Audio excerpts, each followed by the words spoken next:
सिंहासनगता नित्यं पद्माश्रितकरद्वया शुभदास्तु सदा देवी स्कंदमाता यशस्विनी। आज नवरात्र का पंचम दिवस है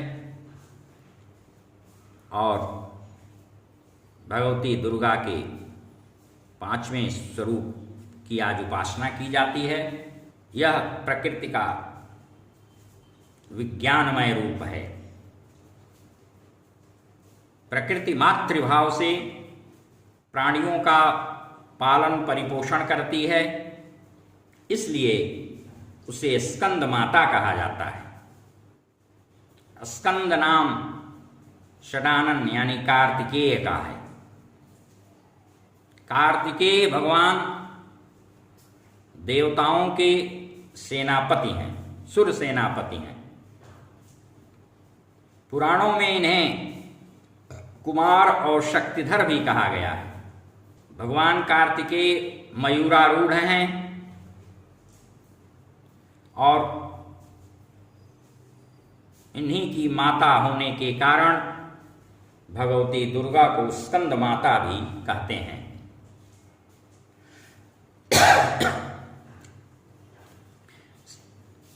इनका यह पांचवां स्वरूप स्कंद माता के नाम से अभिहित किया जाता है। इस दिन योगानुरत साधक अपने मन को विशुद्ध चक्र में समाहित करता है, स्थित करता है। गीता में कहा गया है, मन एव मनुष्याणाम कारण बंधन मोक्षयो। इसलिए साधना में मन की एकाग्रता बहुत ही महत्वपूर्ण होती है और मन का स्वामी चंद्रमा होता है। इसलिए साधना का चंद्रमा से भी गहरा संबंध है।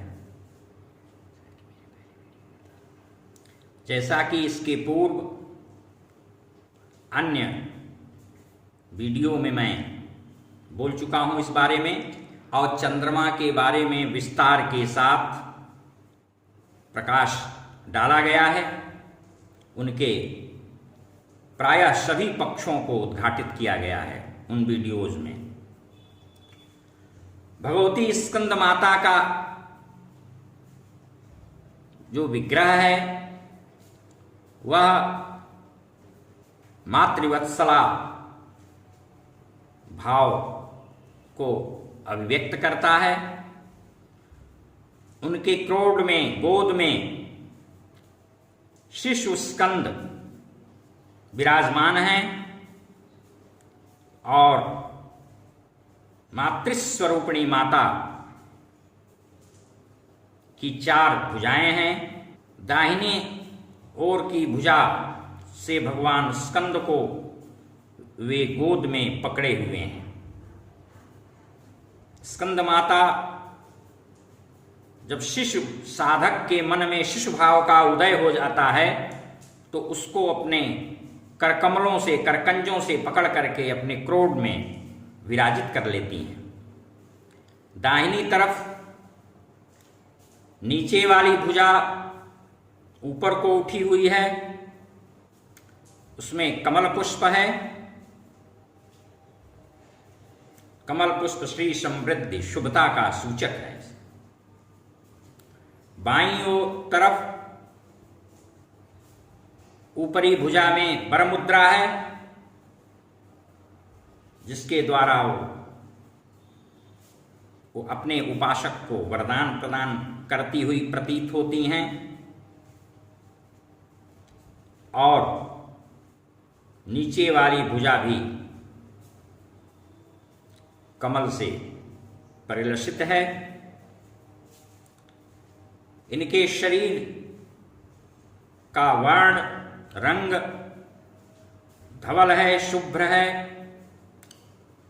तथा सिंह के ऊपर ये पद्मासना है। नवरात्र पूजन के क्रम में शास्त्रों में इनकी महत्ता का प्रतिपादन किया गया है और ये साधक के जो भी मनोवांछित कामनाएं होती हैं उनको पूरा करने के लिए उसके ध्यान को पुंजीभूत करके बाह्य क्रियाओं से मन को हटा करके अंतर्मुखी करती हैं तथा उसकी चंचल चित्त वृत्तियों का लोप कर देती हैं। फलतः साधक विशुद्ध चैतन्य स्वरूप की ओर अग्रसर होने लगता है। उसका मन वीतराग होने लगता है। सांसारिक प्रपंचों से, लौकिक लोक लुभावन माया से और मायिक बंधनों से वह विमुक्त होकर के सिंहारूढ़ पद्मासना मां स्कंद माता के श्री चरणों में पूरी तरह से वह तन्मय और तल्लीन हो जाता है। इनकी उपासना में साधक को बहुत ही सावधानी के साथ और सद्विचार सदाचार पूर्वक अग्रसर होना चाहिए और अपने ध्यान को हमेशा भगवती पर एकाग्र करना चाहिए। भगवती उपासित होने के बाद सारी अभिलषित इच्छाओं की पूर्ति करती हैं और उसे इहलोक में ही यानी मृत्युलोक में ही शांति सुख की प्रभूत अनुभूत आत्मिक अनुभूत कराने लगती हैं। परिणाम स्वरूप मोक्ष का द्वार स्वयमेव खुल जाता है, उद्घाटित हो जाता है। स्कंद माता की उपासना से केवल उन्हीं की ही नहीं अपितु स्कंद भगवान की भी उपासना स्वयमेव हो जाती है। यह वैशिष्ट्य और देवियों की साधना के साथ आपको नहीं मिलेगा।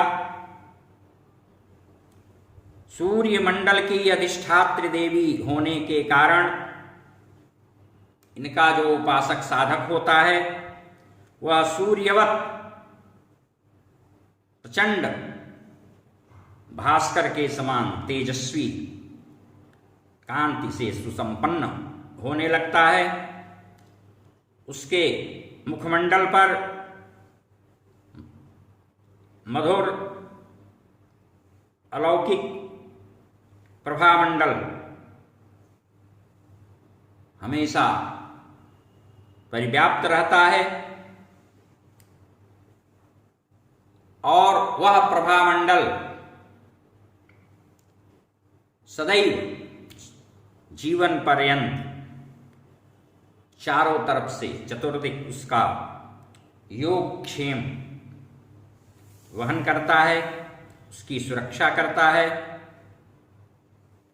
इसलिए आज के दिन हमें शरणागत भाव से